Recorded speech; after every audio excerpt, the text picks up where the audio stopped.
Welcome back to RR Corporates. Now the interesting topic. Have you ever heard a company that legally exists but does not carry out any business operations, yet enjoys all limited compliance benefits? Yes, this is what called Dormant Company under section 455 of Companies Act 2013. In this video, I will discuss the complete procedure for obtaining dormant company status and the eligibility conditions and the forms to be filed with the Register of Companies. So we will see the first legal provision, section 455. It provides that where a company is formed, so company is formed and registered for the purpose of future project or to hold an asset.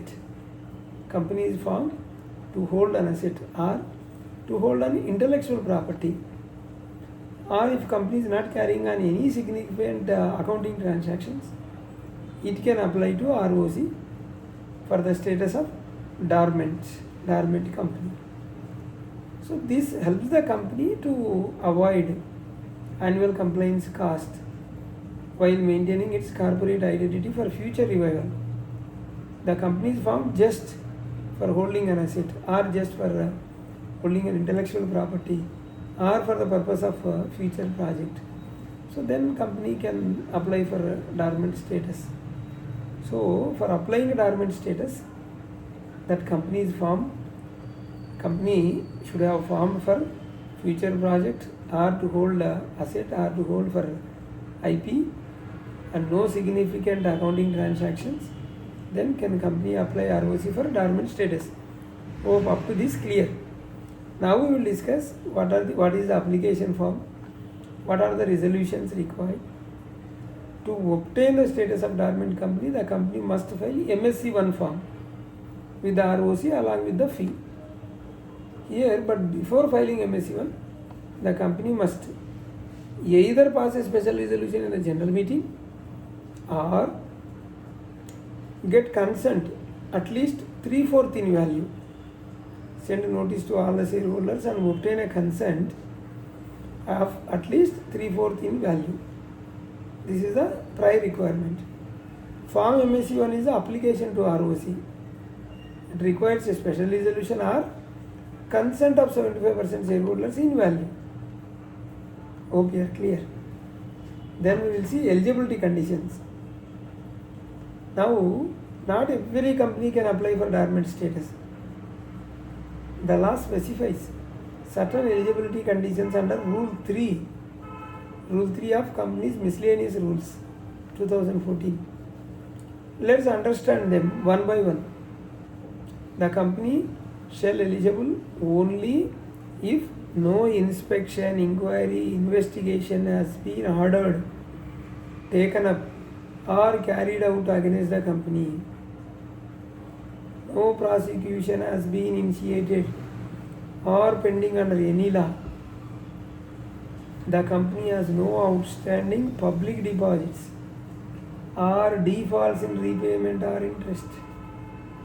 The company has no outstanding loans, secured or unsecured, but however, if there is an unsecured loan, it can still apply after obtaining a written concurrence from the lender. There is no dispute in the management or ownership of the company.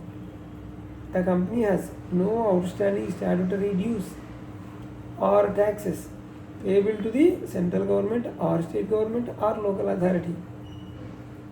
The company has not defaulted in payment of workman dues.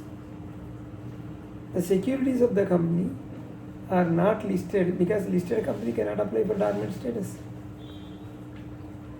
This is what the eligibility.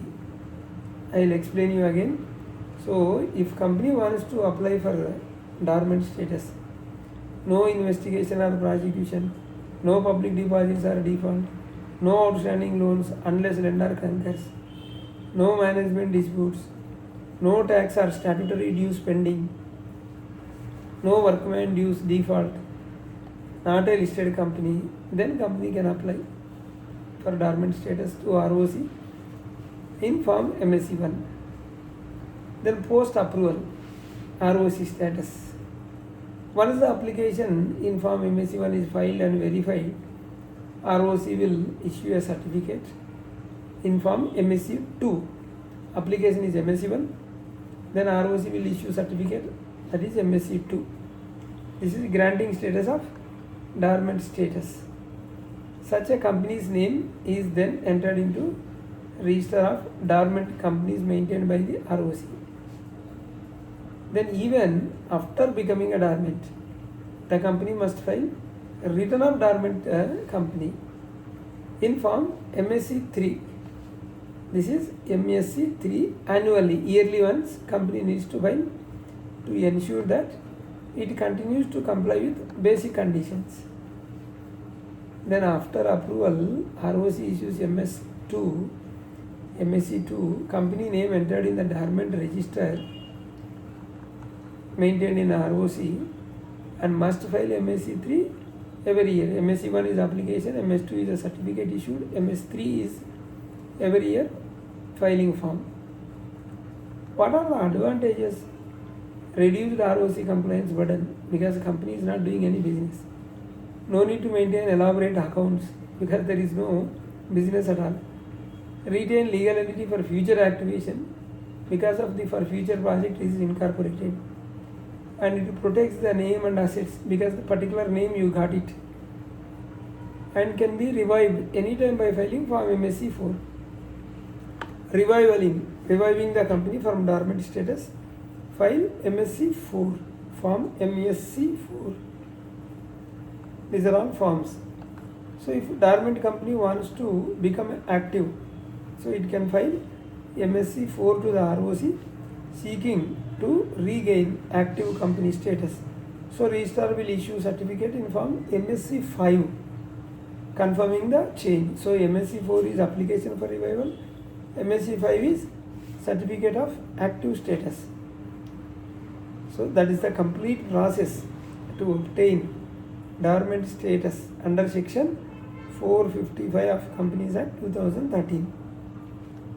It is a perfect option for companies formed for a future project or asset holding or temporary inactivity, and giving legal existence with the minimal compliance, yearly once one form filing. We have two channels, RR Corporates, RR Legal Talks. Please do subscribe, hit the bell icon so that you will not miss any of our latest videos. Thank you.